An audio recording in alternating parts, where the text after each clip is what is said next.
Students, welcome to my channel unique lab of knowledge और मैं हूं उग्रसेन पुनिया। स्टूडेंट्स, आज हम पढ़ने वाले हैं कक्षा 12 का एक लेसन जिसका नाम है गोइंग प्लेसेस। गोइंग प्लेसेस जो लेसन है इसका अर्थ होता है भिन्न भिन्न स्थानों की सैर। और ये जो लेसन है ये लिखा है A.R. बार्टन ने। तो A.R. बार्टन का लिखा हुआ गोइंग प्लेसेस आज हम पढ़ने वाले हैं। इसका ट्रांसलेशन करने वाले हैं, हिंदी ट्रांसलेशन पढ़ेंगे अपना। और ये एक कहानी है। तो स्टूडेंट्स, ये जो कहानी है ये है टीनेजर के बारे में। हम सभी जानते हैं कि टीनेजर किस तरीके से अपने किशोरावस्था के अंदर अलग अलग सपने देखते हैं। उनके कोई ना कोई आदर्श होते हैं जिनके सपनों के अंदर वो खोए रहते हैं। वो कोई हीरो हो सकता है, कोई खिलाड़ी हो सकता है या कोई और हो सकता है। तो वो दिन में सपने देखने की उनको आदत होती है और उसके अंदर खोए रहते हैं हमेशा। तो इस कहानी के अंदर कुछ ऐसा ही हम पढ़ने वाले हैं कि किस तरीके से किशोरावस्था की समस्याएं होती है, वो किशोरावस्था के अंदर आती है और किस तरीके से उनका सामना किया जाता है। तो ये जो कहानी है ये अव्यवहारिक सपनों के बारे में है जिनके अंदर कोई व्यक्ति या खास करके टीनेजर है वो डूब जाते हैं और उन सपनों के सत्य होने की संभावना बहुत ही कम होती है। वैसे सपने देखते हैं जो कि काल्पनिक होते हैं, यानी बहुत बड़ा हीरो उसके बारे में खो जाएंगे या बहुत बड़ा कोई क्रिकेटर है उसके बारे में खो जाएंगे। तो ये आज के टाइम के अंदर सबसे बड़ी एक सच्चाई है और इस कहानी के अंदर अपने किशोरावस्था के बारे में ही पढ़ने वाले हैं। तो चलिए हम सबसे पहले अबाउट द राइटर के बारे में पढ़ लेते हैं। A.R. Barton is a modern writer. A.R. Barton है वो एक मॉडर्न राइटर हैं, आधुनिक लेखक हैं। हु लिव्स इन जूरिक, जो जूरिक में रहते हैं, एंड राइट्स इन इंग्लिश, और जो इंग्लिश के अंदर लिखते हैं। He has authored many stories, इन्होंने बहुत सारी कहानियों का लेखन किया है, यानी बहुत सारी कहानियां लिखी है। That are mainly concerned with का मतलब होता है संबंधित होना, मेनली का अर्थ होता है मुख्य रूप से, और इनकी कहानियां मुख्य रूप से संबंधित होती है the problems and predicaments of the adolescents. Problems समस्याएं, प्रीडिकामेंट्स कहते हैं हालत को, दुर्दशा को, ऑफ द एडोलेसेंट। एडोलेसेंट का अर्थ होता है किशोरावस्था। तो किशोरावस्था की जो प्रॉब्लम्स होती है, किशोरावस्था की जो प्रीडिकामेंट्स यानी हालत, दुर्दशा होती है कि किशोरावस्था में किस तरह से जो एक किशोर की हालत होती है, स्थिति होती है, तो इनकी कहानियां है वो इससे संबंधित होती है। तो इस कहानी के अंदर ही हम यही सब कुछ पढ़ने वाले हैं कि किस तरीके से किशोरावस्था की समस्याएं एक टीनेजर के सामने आती है और वो क्या क्या सोचता है। तो चलिए हम कहानी को शुरू करते हैं। When I leave, जब मैं छोड़ूंगी, सोफी सेड, सोफी ने कहा, कमिंग होम फ्रॉम स्कूल से घर आते हुए, I am going to have a boutique, तो मैं एक बुटीक खोलूंगी। तो सोफी नाम की जो लड़की है उसने कहा कि जब मैं छोड़ दूंगी, यानी स्कूल की बात कर रही है कि जब मैं स्कूल छोड़ दूंगी तो मैं फैशनदार कपड़ों की दुकान खोल लूंगी, बुटीक खोल लूंगी। बुटीक कहते हैं फैशनदार कपड़ों की दुकान को। जेंसी, तो जो जेंसी उसकी सहेली थी, linking arms with her, linking का मतलब होता है मिलाकर या जोड़ करके या पकड़ करके चलना। तो लिंकिंग आर्म्स, उन दोनों ने बाहें पकड़ रखी थी, बाहें मिला रखी थी।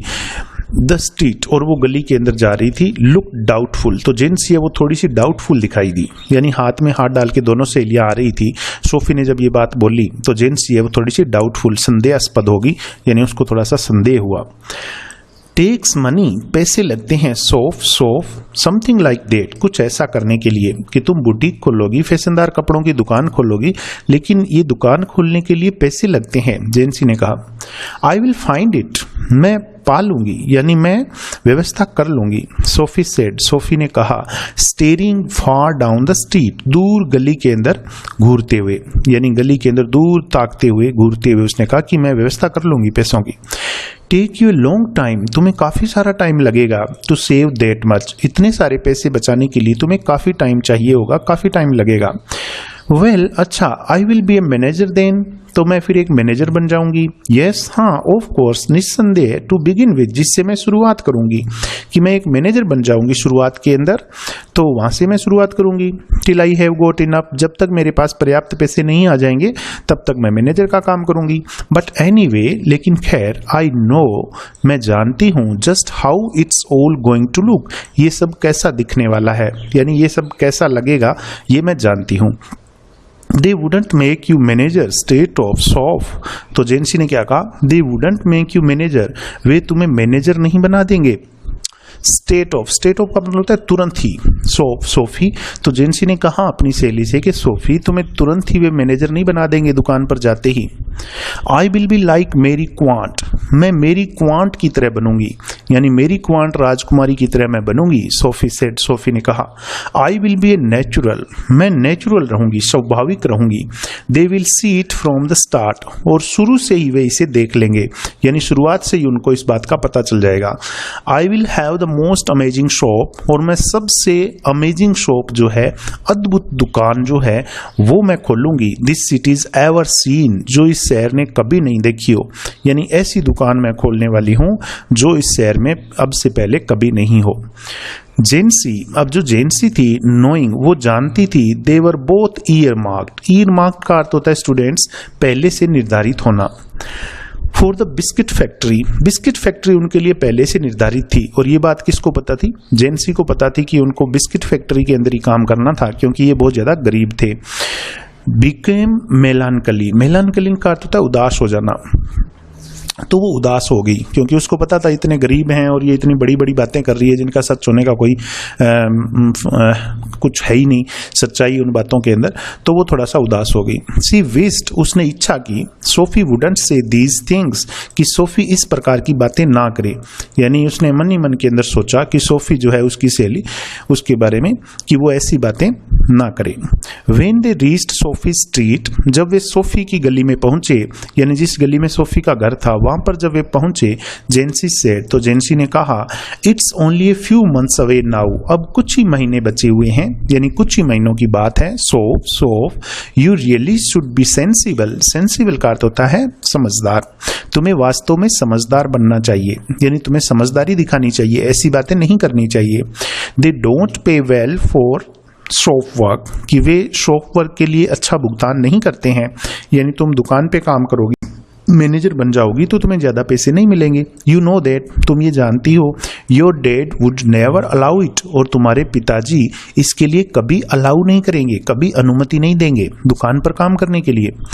और एन एक्ट्रेस, तो एक अभिनेत्री, now there is real money in that, इसके अंदर तो बहुत सारा पैसा है। यस, हाँ, and I could may be, और हो सकता है, have the boutique on the side, मैं साइड के अंदर बुटीक कर लूं, फैशनदार कपड़ों की दुकान कर लूं, साथ में एक्ट्रेस का काम करूं, अभिनेत्री का काम करूं, और साथ में मैं बुटीक भी कर लूं। Actresses don't work full time, कि जो अभिनेत्रियां होती है उनको पूरे टाइम काम नहीं करना पड़ता है। डू दे, क्या वे करती है? एनीवे, खैर, दैट और ए फैशन डिजाइनर, ये, या फिर मैं फैशन डिजाइनर बन जाऊंगी। यू नो, तुम जानती हो, समथिंग ए बिट सोफिस्टिकेटेड, कि कुछ, ए बिट का अर्थ होता है थोड़ा सा, सोफिस्टिकेटेड का अर्थ होता है परिष्कृत, यानी कुछ अलग, हट कर थोड़ा सा। तो इसने कहा, सोफी ने, कि यदि मैं मैनेजर नहीं बनूंगी तो मैं एक्ट्रेस बन जाऊंगी, और एक्ट्रेस के साथ साथ एक्ट्रेस नहीं बनूंगी तो या फिर मैं फैशन डिजाइनर बन जाऊंगी, तो ये मैं करूंगी और पैसे कमा लूंगी मैं, उसके बाद में मैं मेरा बुटीक खोल लूंगी। तो स्टूडेंट्स, आपसे क्वेश्चन पूछा जाता है परीक्षा के अंदर कि सोफी है, उसका सपना क्या था, वो क्या बनना चाहती थी, वो क्या करना चाहती थी। तो वो एक बुटीक खोलना चाहती थी, फैशनदार कपड़ों की दुकान करना चाहती थी, और उसके लिए पैसों की व्यवस्था वो कैसे करना चाहती थी, वो भी आपका आंसर इसमें आ गया है कि वो मैनेजर बनना चाहती थी किसी दुकान के अंदर, या फिर एक्ट्रेस बनना चाहती थी, या फिर वो फैशन डिजाइनर का काम करना चाहती थी। And she turned in through the open street, और वो खुली गली के अंदर मुड़ गई, leaving जेंसी standing in the rain, और जेंसी को बरसात में छोड़ते हुए, यानी जेंसी को बरसात में ही छोड़ दिया, बरसात हो रही थी उसके अंदर जेंसी को छोड़ दिया, और सोफी जो है वो गली के अंदर मुड़ गई, यानी उसका घर आ गया था इस गली के अंदर और जेंसी का घर दूसरी गली के अंदर था। If ever I come into money, यदि कभी मेरे पास पैसे आए, I will buy a boutique, तो मैं एक बुटीक खरीद लूंगी। तो घर आकर के सोफी ने कहा कि कभी मेरे पास पैसे आए तो मैं एक बुटीक खरीद लूंगी। If you ever come into money, यदि तुम्हारे पास कभी पैसे आए, if you ever come into money, यदि तुम्हारे पास कभी पैसे आ ही जाए, you will buy us a blessed decent house, तो तुम हमारे लिए एक अच्छा सुंदर सा घर खरीद लेना, टू लिव इन, रहने के लिए। थैंक यू वेरी मच, तुम्हारा बहुत बहुत धन्यवाद। ये बात सोफी के पिताजी ने बोली सोफी को। जब सोफी की बात उन्होंने सुनी तो उन्होंने कहा कि कभी तुम्हारे पास पैसे आ ही जाए भगवान की कृपा से, तो तुम एक काम करना, हमारे लिए एक डिसेंट हाउस खरीद लेना रहने के लिए, तुम्हारा धन्यवाद होगा। सोफीज फादर वाज, अब वो क्या कर रहे थे सोफी के पिताजी? स्कूपिंग। स्कूप का अर्थ होता है कड़छी बना करके, ऐसे जैसे चम्मच या कड़छी से। शेफर्ड्स पाई, वो शेफर्ड्स पाई है उसको इनटू हिज माउथ, अपने मुंह में डाल रहे थे। शेफर्ड्स पाई कहते हैं आलू मिश्रित मांस होता है, यानी ऐसा मांस मीट जिसके अंदर आलू मिलाया गया होता है, उसको शेफर्ड्स पाई कहते हैं। एक प्रकार की डिश होती है ये। तो सोफी के पिताजी है वो कड़छी बना करके हाथ से अपने मुंह के अंदर शेफर्ड्स पाई है वो डाल रहे थे, यानी खाना खा रहे थे। As hard as he could go, और बहुत ज्यादा हार्ड था, यानी जितना मुंह में आ सकता था उतना उन्होंने मुंह के अंदर डाल रखा था। हिज प्लम्प फेस, प्लम्प कहते हैं गोल मटोल, उनका गोल मटोल चेहरा यानी फूला हुआ चेहरा था सोफी के पिताजी का। Still grimy and sweat, grimy मतलब कालिक लगा हुआ, काला सा था, एंड स्वेट और पसीना था, पसीना आया हुआ था चेहरे के ऊपर, और ग्राइमी था यानी कालिक, कोई काला लगा हुआ था। मार्क्ड फ्रॉम द डे, और ये क्यों था ऐसा ग्राइमी और स्वेट, पसीना क्यों आया हुआ था और कालिक लगा हुआ चेहरा क्यों था? मार्क्ड फ्रॉम द डे, क्योंकि दिन भर उन्होंने मजदूरी की थी, काम किया था, इस वजह से। तो वो शेफर्ड्स पाई है वो अपने मुंह में डाल रहे थे। She thinks money grows on trees, ये सोचती है पैसे पेड़ों पर उगते हैं। डजंट सी, क्या ये नहीं सोचती? डैड, पिताजी। सेड लिटिल डेरेक, ये छोटे डेरेक ने बात बोली। Hanging on the back of his father's chair, और वो क्या कर रहा था? हैंगिंग, लटक रहा था। On the back of his father's chair, अपने पिताजी की चेयर के पीछे वो लटक रहा था। तो उसने बोली खेलते खेलते कि ये सोचती है कि पैसे है वो पेड़ों पर उगते हैं। देयर मदर साइड, और उनकी माँ ने आह भरी। साइड का मतलब था गहरी सांस लेना। Sophie washed her back, her back यानी अपनी माँ की पीठ। सोफी ने अपनी माँ की पीठ देखी। स्टूप्ड ओवर, और वो झुकी हुई थी। स्टूप का मतलब होता है झुकी हुई होना। ओवर द सिंक, सिंक कहते हैं होज को, तो होज के ऊपर वो झुकी हुई थी। एंड वंडर्ड, और सोफी ने आश्चर्य किया, सोचा। एट द इनकॉन्ग्रुइटी, इनकॉन्ग्रुइटी कहते हैं असंगतता को, अटपटेपन को बोलते हैं। तो सोफी ने अपनी माँ की पीठ देखी, पीछे से अपनी माँ को देखा। And wondered at the incongruity of the delicate bow, delicate मतलब सुंदर, शानदार। बाउ कहते हैं गांठ को बोलते हैं, सुंदर गांठ जो होती है उसको बोलते हैं। तो जो सुंदर गांठ की इनकॉन्ग्रुइटी थी, अटपटापन था, उसके ऊपर उसने आश्चर्य किया।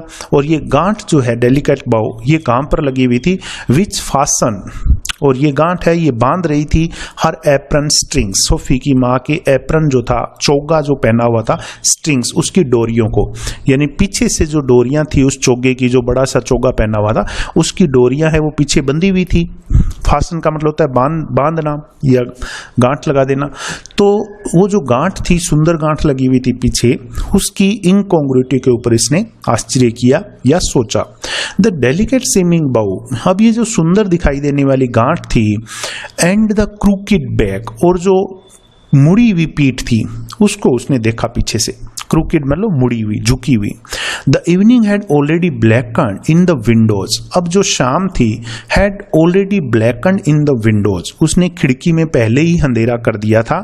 एंड द स्मॉल रूम, और जो छोटा सा कमरा था वो steamy from the stove, steamy मतलब भाप से भर गया था। फ्रॉम द स्टोव, एक स्टोव जल रहा था, उसकी भाप से वो कमरा भर गया था। And cluttered with the heavy breathing man, cluttered का मतलब था शोरगुल, शोरगुल किसका हो रहा था कमरे में? With the heavy breathing man, heavy मतलब हैवी ब्रीदिंग का अर्थ होता है जोर जोर से सांस लेना। तो जोर जोर से सांस लेने वाले आदमी की सांसों की आवाज से शोर हो रहा था कमरे के अंदर। इन इज वेस्ट, और वो जो आदमी था यानी सोफी के पिताजी, उन्होंने वेस्ट यानी बनियान पहनी हुई थी। एट द टेबल, और वो टेबल के ऊपर बैठे हुए थे। एंड द डर्टी वॉशिंग, और गंदे धोने वाले कपड़े, डर्टी वॉशिंग गंदे थे, धोने वाले कपड़े जो थे, piled up in the corner, corner के अंदर पाइल्ड अप का अर्थ होता है ढेर लगा हुआ होना। गंदे कपड़ों का एक कोने के अंदर ढेर लगा हुआ था। सोफी फेल्ट ए टाइटनिंग इन हर थ्रोट, अब सोफी ने कैसा महसूस किया? अब अपने गले के अंदर टाइटनिंग, कसावट, अपने गले के अंदर कसावट महसूस की। गले में कसावट महसूस करने का मतलब उसको ये जो कमरे का दृश्य था, उसके घर का दृश्य था, ये कुछ ठीक नहीं लग रहा था, क्योंकि ये बहुत ऊंची बातें सोच रही थी, बड़ी बड़ी बातें सोच रही थी, और घर के हालात हैं वो कुछ ठीक नहीं थे, बहुत गरीब थे ये। इसलिए इसने गले में कुछ अपने कसावट महसूस की। She went to look for का अर्थ होता है तलाश करना, हर ब्रदर जियोफ। तो वो कहाँ चली गई? अपने बड़े भाई जियोफ की तलाश में निकल गई। यानी बड़ा भाई था इसका जियोफ, और जो डेरेक है जो ऊपर नाम आया था वो इसका छोटा भाई था। तो उसकी तलाश के अंदर ये चली गई, निकल गई। He was kneeling on, अब जियोफ क्या कर रहा था? नीलिंग ऑन, घुटनों के बल झुका हुआ था, बैठा हुआ था। ऑन द फ्लोर, फर्श पर, नीचे जमीन पर। नीलिंग ऑन यानी घुटनों के बल बैठा था। इन द नेक्स्ट रूम, पास वाले कमरे के अंदर। टिंकरिंग विद, टिंकर का अर्थ होता है मरम्मत करना। With a part of his motorcycle, अपने मोटरसाइकिल के एक हिस्से की मरम्मत कर रहा था। Over some newspaper spread on the carpet, और कारपेट के ऊपर उसने न्यूज़पेपर है वो स्प्रेड कर रखा था, बिछा रखा था, और उसके ऊपर उसने कोई मोटरसाइकिल का पार्ट है वो खोल रखा था और उसकी मरम्मत कर रहा था। He was 3 years out of school, उसको स्कूल छोड़े हुए 3 साल हो गए थे। एन अप्रेंटिस मैकेनिक, और अब वो क्या कर रहा था? अप्रेंटिस मैकेनिक था। अप्रेंटिस कहते हैं शिष्य को, अप्रेंटिस मैकेनिक यानी जो अभी सीख रहा था, मैकेनिक का काम है वो सीख रहा था, अप्रेंटिस मैकेनिक था वो। 3 साल स्कूल छोड़े हुए इसको हो गए थे। तो ये भी प्रश्न पूछा जा सकता है कि जियोफ क्या काम करता था? तो वो एक अप्रेंटिस मैकेनिक था और उसको 3 साल स्कूल छोड़े हुए हो गए थे। Travelling to his work each day, और रोजाना वो अपने काम के लिए यात्रा करता था। To the far side of the city, शहर के दूसरे किनारे यानी दूर किनारा जो था उस तरफ वो रोजाना अपने काम के सिलसिले में यानी जो मैकेनिक का काम है वो सीखने के लिए जाया करता था। He was almost grown up now, अब वो लगभग बड़ा हो गया था। एंड सी सस्पेक्टेड, और जो सी यानी सोफी सस्पेक्ट करती थी एरियाज ऑफ हिज लाइफ, उसके जीवन के जो एरियाज थे यानी उसकी लाइफ के जो क्षेत्र थे उनके ऊपर वो सस्पेक्ट करती थी, संदेह करती थी। अबाउट विच, जिनके बारे में सी न्यू नथिंग, वो कुछ भी नहीं जानती थी। यानी सोफी उसके जीवन के क्षेत्रों के बारे में यानी जहां पे ये जाता था जियोफ काम सीखने के लिए, उनके बारे में ये संदेह करती थी, सस्पेक्ट करती थी, और ये उन क्षेत्रों के बारे में कुछ भी नहीं जानती थी जहां पर ये रोजाना जाता था। अबाउट विच, जिनके बारे में ही नेवर स्पोक, वो कभी भी नहीं बोलता था, कभी बात नहीं करता था। यानी जहाँ पे ये जाता था काम सीखने के लिए उन क्षेत्रों के बारे में कभी जियोफ है वो बात भी नहीं करता था। He said little at all ever voluntarily, voluntarily का मतलब होता है अपनी इच्छा से, स्वेच्छा से। He said little at all, वो बिल्कुल भी कुछ भी नहीं बोलता था वॉलेंट्रीली यानी अपनी इच्छा से कभी भी वो कुछ भी नहीं बोलता था। Words had to be prized out, prized out का मतलब होता है जबरदस्ती निकालना, शब्दों को जबरदस्ती निकाला जाता था। ऑफ हिम, उसके मुंह से। लाइक स्टोन्स, जैसे हम पत्थर निकालते हैं। आउट ऑफ द ग्राउंड, जमीन से, जैसे जमीन से खोदकर पत्थर निकालने होते हैं उस तरीके से जियोफ के मुंह से शब्दों को निकालना पड़ता था। यानी बहुत ही कम बोलने वाला लड़का था ये। एंड सी वो जेलस ऑफ हिज साइलेंस, और सोफी जो है उसकी साइलेंस से जेलस करती थी, ईर्ष्या करती थी। When he wasn't speaking, जब जियोफ कुछ भी नहीं बोल रहा होता था, it was as though, तो ऐसा लगता था, he was away somewhere, कि वो कहीं दूर है, out there, वहां पर, in the world, उस दुनिया में है, इन दोज प्लेसेज, उन स्थानों पर है, सी हैड नेवर बीन, जहां पर सोफी कभी भी नहीं गई। तो वो कुछ भी नहीं बोलता था तो ऐसा लगता था कि वो उस दुनिया में चला गया है, उन स्थानों के बारे में सोच रहा है जहां पर सोफी कभी नहीं गई थी, और सोफी ने उन स्थानों को कभी नहीं देखा था जहां पर जियोफ है वो तो डेली जाता था काम सीखने के लिए। वेदर देवर, अब वे स्थान कहां पर थे? Whether they were only the outlying districts of the city, चाहे वे शहर के आसपास के क्षेत्र हों, यहाँ पे डिस्ट्रिक्ट का मतलब जिला नहीं है, क्षेत्र होगा, स्थान होगा, चाहे वे शहर के आउटलाइंग मतलब पास के, समीप के, शहर के आसपास के स्थान हो, और places beyond in the surrounding country, या फिर वे स्थान बियॉन्ड जो परे हो in the surrounding country, surrounding मतलब आसपास के, कंट्री का मतलब यहाँ पे इलाका है, क्षेत्र है, या फिर वे इस इलाके के आसपास के इलाके के दूर के स्थान हो। हु न्यू, कौन जानता है, किसी को नहीं पता था, केवल जियोफ को पता था कि ये कहाँ पर जाता था, कौन से स्थानों पर जाता था और वो स्थान कहाँ पर थे। तो वे आउटलाइंग डिस्ट्रिक्ट्स भी हो सकते हैं शहर के, यानी आसपास के क्षेत्र भी हो सकते हैं, या फिर वे आसपास के जो क्षेत्र हैं उससे दूर के स्थान भी हो सकते थे, किसी को भी नहीं पता था। दे अटेंड स्पेशल फैसिनेशन, दे यहाँ पे उन स्थानों के लिए आया है जहां पर जियोफ डेली जाता था, रोजाना जाता था काम सीखने के लिए, उन स्थानों के लिए आया है। दे अटेन का अर्थ होता है प्राप्त कर लेना, स्पेशल फैसिनेशन कहते हैं आकर्षण को। तो उन स्थानों ने एक विशेष आकर्षण ले लिया था, एक आकर्षण प्राप्त कर लिया था, सिंपली बिकॉज, इसलिए क्योंकि दे वर अननोन टू हर, वे स्थान सोफी के लिए अननोन थे, and remained out of her reach, और सोफी की पहुंच से बहुत दूर थे, इसलिए उन स्थानों ने विशेष आकर्षण ले लिया था। Perhaps there were also people, शायद वहां पर लोग भी होंगे, एक्जोटिक इंटरेस्टिंग पीपल। और कैसे लोग होंगे? एक्जोटिक का अर्थ होता है विलक्षण, दुर्लभ, इंटरेस्टिंग रुचिकर, ऑफ whom, जिनके बारे में ही नेवर स्पोक, वह कभी नहीं बोलता था। यानी उन स्थानों पर जहां पर जियोफ रोजाना जाता था वहां पर एक्जोटिक और इंटरेस्टिंग पीपल होंगे जिनके बारे में जियोफ कभी बात नहीं करता था। यानी वे लोग बहुत इंटरेस्टिंग होंगे और बहुत ज्यादा एक्जोटिक यानी विलक्षण लोग होंगे। इट वॉज पॉसिबल, ये संभव था। हालांकि ही वॉज क्वाइट, वो बहुत शांत रहता था, and didn't make new friends easily, और नए दोस्त आसानी से नहीं बनाता था।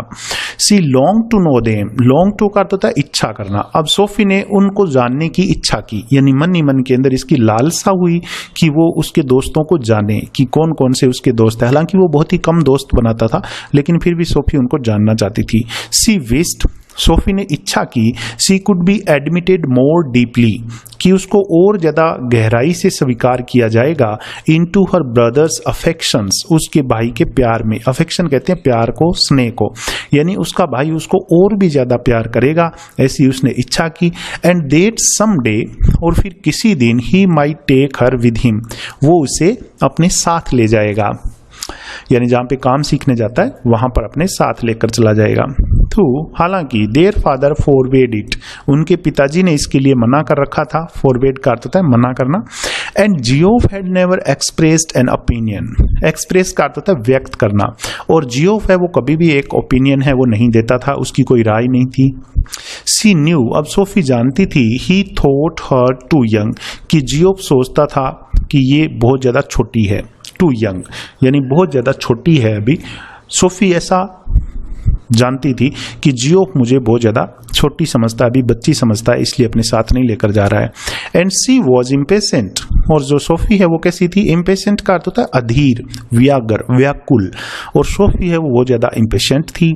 सी was conscious of, conscious of का मतलब होता है जागरूक होना, पता होना। ए वास्ट वर्ल्ड, वास्ट कहते हैं विशाल, वो एक विशाल दुनिया के बारे में जागरूक थी, यानी उसको पता था कि एक विशाल दुनिया है आउट देयर, वहां पर, वेटिंग फॉर हर, जो उसका इंतजार कर रही है। And she knew instinctively, instinctively का मतलब होता है सहज वृत्ति से, यानी अपने आप, सहज बुद्धि से, और वो सहज वृत्ति से जानती थी that she would feel as at home, और कि वो घर जैसा महसूस करेगी, देयर वहां, एज इन द सिटी, जैसे वो शहर में महसूस करती है, which had always been her home, जो हमेशा से उसका घर रहा था।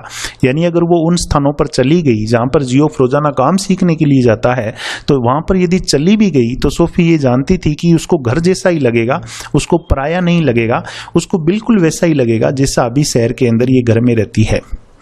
It expectantly awaited her arrival, it यहाँ पे आया है उन स्थानों के लिए, यानी जहां पर ये जाने की सोच रही है, कल्पना कर रही है उन स्थानों के लिए, तो उन स्थानों को ये अपना घर मान चुकी है, तो इसलिए इट उसके लिए आया है।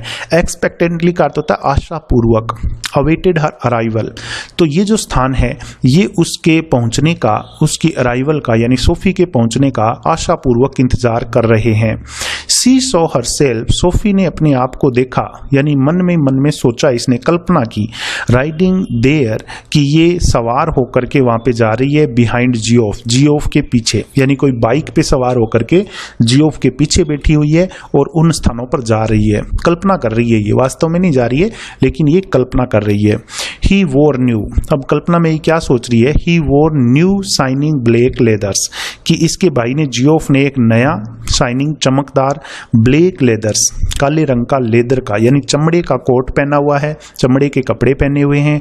And she a yellow dress, और इसने खुद ने एक येलो ड्रेस पहनी हुई है, पीले रंग की पोशाक पहनी हुई है, with a kind of cape. एक काइंड ऑफ का अर्थ होता है के प्रकार का, केप कहते हैं दुपट्टे को, और एक पीले रंग की ड्रेस पहन रखी है इसने, और जिसके एक प्रकार का दुपट्टा है। दैट फ्लू आउट, जो लहरा रहा था बिहाइंड, पीछे की ओर, यानी ये बाइक पे सवार होकर जैसे आगे जा रहे हैं तो पीले रंग की ड्रेस पहन रखी है, और जो दुपट्टा इसने ले रखा है वो दुपट्टा है वो पीछे हवा के अंदर उड़ता हुआ इस तरीके से ये उन स्थानों की तरफ जा रहे हैं। ये केवल इसकी कल्पना है, कल्पना में सोच रही है। There was the sound of applause, sound of applause कहते हैं तालियों की आवाज को, शाबाशी की आवाज को, यानी तालियों की गड़गड़ाहट की आवाज को। तो तालियों की गड़गड़ाहट की आवाज आती है एज द वर्ल्ड रोज, जैसे ही वो दुनिया उठती है, टू ग्रीट देम, ग्रीट का मतलब होता है अभिवादन करना, इनका अभिवादन करने के लिए जैसे ही वहां के लोग खड़े होते हैं, तालियां बजाते हैं और इनका स्वागत करते हैं। ऐसी कल्पना ये कर रही है कि जैसे हम वहां पे पहुंचेंगे, सारे लोग खड़े होकर के उस दुनिया के और हमारा अभिवादन करेंगे और तालियों से हमारा स्वागत करेंगे, ऐसी कल्पना ये कर रही है। हालांकि ये बात रियल नहीं है, केवल ये काल्पनिक बात है जो ये अपने मन के अंदर सोच रही है। He sat frowning at the oily, अब देखिए ये तो सारी कल्पना थी इसकी जो ये मन में सोच रही थी। अब हम वापस वहीं पे आ जाते हैं जहां पर ये अपने भाई के पास आई थी और वो अपने मोटरसाइकिल के किसी हिस्से की मरम्मत कर रहा था, कोई न्यूज़पेपर के ऊपर नीचे कारपेट के ऊपर बिछा करके। तो ही सेट फ्राउनिंग, फ्राउनिंग का अर्थ होता है मतलब आंखें तरेर कर देखना, उसको बोलते हैं फ्राउनिंग, घूरना, मतलब at the oily component, oily मतलब तेल से सना हुआ, कंपोनेंट कहते हैं हिस्से को, यानी पुर्जे को बोल सकते हो आप, मोटरसाइकिल का कोई भी हिस्सा उसको बोल सकते हो आप। तो वो एक मोटरसाइकिल के पुर्जे को घूर रहा था जो कि तेल में सना हुआ था वो पुर्जा। ही क्रेडल्ड, क्रेडल का मतलब होता है थामना, पकड़े रहना, इन हिज हैंड, जो उसने अपने हाथों में पकड़ा हुआ था। एज टू, जैसे कि it were a small dumb animal, ये एक छोटा गूंगा जानवर हो, and he was willing it to speak, और वो इसको बुलवाना चाह रहा हो, यानी उसको देखकर ऐसा लग रहा था जैसे कि उसने इस पुर्जे को हाथ में पकड़ रखा था, मोटरसाइकिल के हिस्से को, और दूर से देखने से ऐसा लग रहा था कि जैसे उसने कोई छोटा सा गूंगा जानवर पकड़ रखा है और उसको बुलवाने की कोशिश कर रहा है। आई मेट डैनी कैसी, मैं डैनी कैसी से मिली थी, सोफी सेड, सोफी ने कहा, यानी जैसे ही वो जियोफ के पास गई उसने कहा मैं डैनी कैसी से मिली थी। ही लुक्ड अराउंड अब्रप्टली, अब जियोफ जो था अब्रप्टली का मतलब चौंकते हुए, उसने चौंक करके इधर उधर देखा। वेयर, कहाँ, कि तुमने कहाँ देखा डैनी केसी को। इन द आर्केड, आर्केड कहते हैं ढके हुए मार्ग को, यानी छायादार मार्ग को बोलते हैं कि छायादार मार्ग में। फनीली इनफ, कितनी अजीब बात है ना, इट्स नेवर ट्रू, ये कभी सच नहीं हो सकता। आई डिड टू, मैंने देखा था। यू टोल्ड डैड, तुमने पिताजी को बताया। जियोफ ने कहा कि क्या तुमने ये बात पिताजी को बताई। सी शूक हर हेड, तो उसने अपना सिर हिलाया, यानी उसने ना में, शूक का मतलब शेक फर्स्ट फॉर्म होती है, शूक ये सेकंड फॉर्म है, मतलब मना कर देना, सिर हिलाना मनाई के अंदर। तो उसने कहा कि नहीं मैंने पिताजी को नहीं बताया।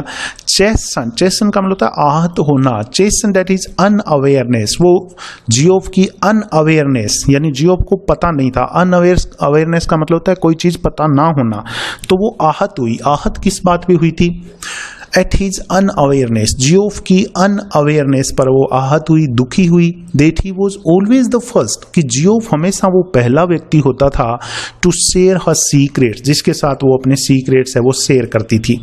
तो जब जियोफ ने इससे कहा कि तुमने पिताजी को बताया, तो इसको थोड़ा सा दुख हुआ, क्योंकि ये चाहती थी कि मेरे भाई को ये बात पता होनी चाहिए कि मैं हमेशा कोई भी सीक्रेट होता है वो सबसे पहले इसे ही आकर के बताती हूँ, तो इसलिए ये थोड़ी सी दुखी हुई।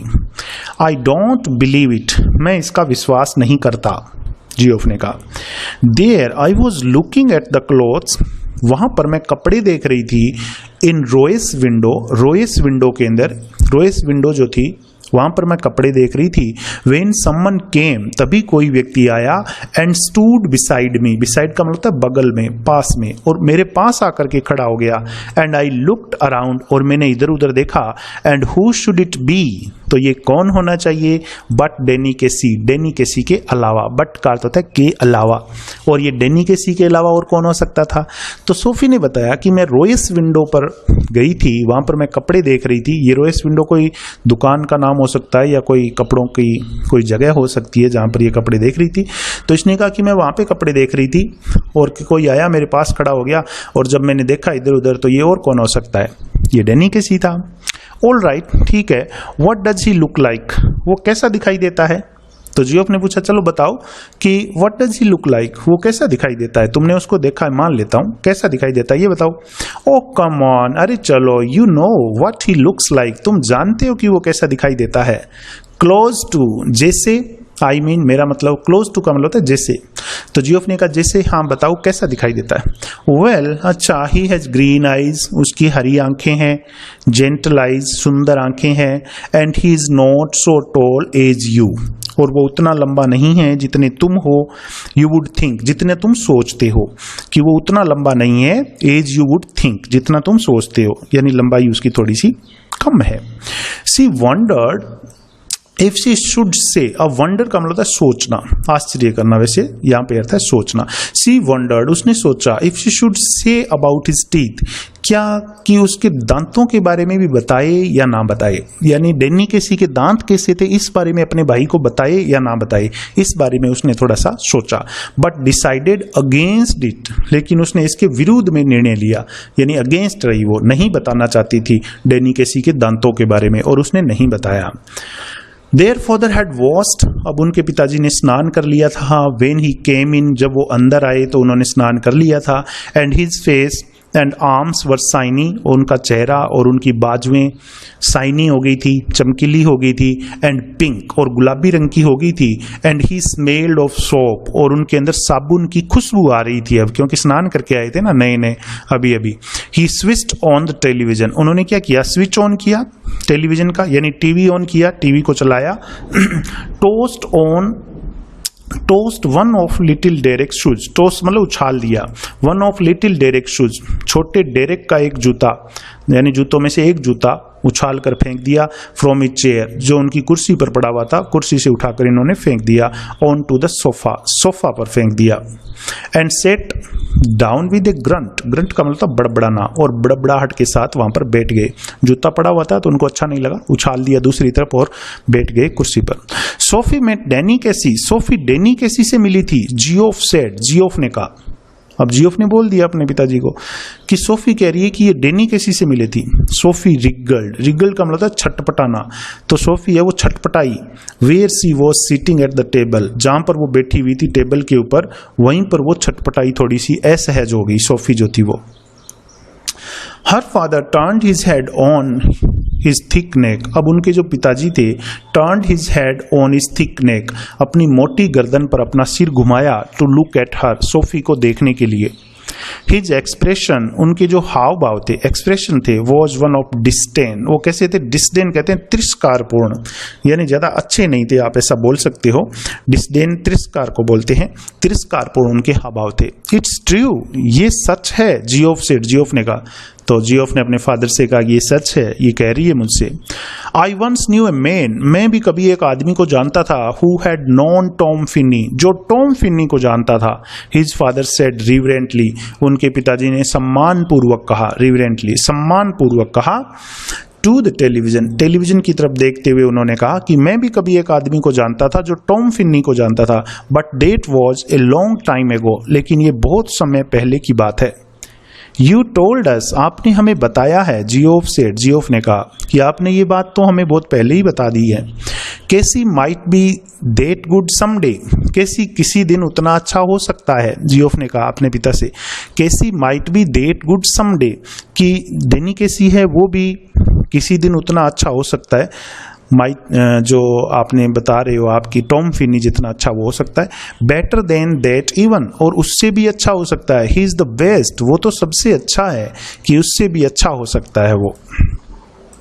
तो इस लेसन में स्टूडेंट इतना ही पढ़ेंगे अभी पार्ट फर्स्ट के अंदर। अभी आगे का लेसन है वो सेकंड पार्ट के अंदर हम पढ़ेंगे कि इसके बाद में आगे इस कहानी के अंदर और क्या होता है, किस तरीके से एडोलेसेंट की समस्याएं अभी आगे और आएगी, तो उनके बारे में हम पढ़ेंगे। अभी तक जितना भी हमें पढ़े है कि सोफी कहती है कि वो डैनी कैसी से मिली थी, ये उसकी काल्पनिक बातें हैं जिनके ऊपर उसका भाई विश्वास कर रहा है, लेकिन उसके पिताजी हैं वो बिल्कुल भी विश्वास नहीं कर पा रहे हैं। तो इसका जो सेकंड पार्ट होगा उसके अंदर बाकी का लेसन पढ़ेंगे। मैं आपसे रिक्वेस्ट करना चाहूँगा कि यदि मेरे चैनल को आपने सब्सक्राइब नहीं किया है तो प्लीज़ सब्सक्राइब माय चैनल, और कोई भी आपका सुझाव हो तो कमेंट बॉक्स के अंदर कमेंट जरूर करें। Thank you.